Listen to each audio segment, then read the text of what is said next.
মেয়েটি জঙ্গলে যাওয়া দেখে হয়তো আপনারা মনে করতেছেন মেয়েটি খারাপ কাজের জন্য জঙ্গলে যাইতেছে, কিন্তু আপনাদের এটা ভুল ধারণা। মেয়েটি এসেছে ভ্রমণ করার জন্য। সে একজন ভ্রমণ পেয়াসী।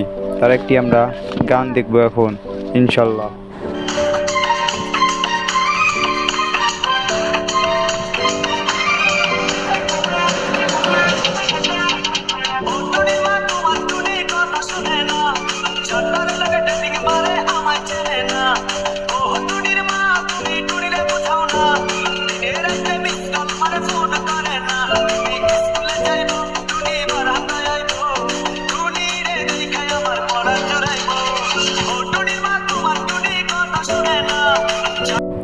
আপনারা দেখুন, সে ভ্রমণ করার জন্য একটি শরৎকালের প্রাকৃতিক সৌন্দর্যের মাঝখানে দাঁড়িয়ে আছে।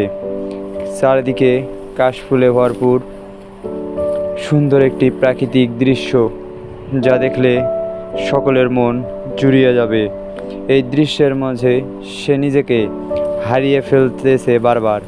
আপনারা দেখতে পেতেছেন তার মনে কতটা আনন্দ, আর সে এতটাই খুশি যে নিজেকে আর আগলে রাখতে পারতেছে না পারার কারণে সে কাশবনের ভিতর একাই সুন্দরভাবে প্রাকৃতিক প্রাকৃতিক যে দৃশ্য, এই দৃশ্যর লগে সে চলুন আমরাও তার মতো প্রকৃতির মাঝে হারিয়ে যাই এবং নিজের মনের দুঃখ কষ্টগুলোকে প্রকৃতির সঙ্গে শেয়ার করি মেয়েটির মতো। আপনারা সকলেই প্রাকৃতিক দৃশ্য পছন্দ করেন, ইনশাল্লাহ।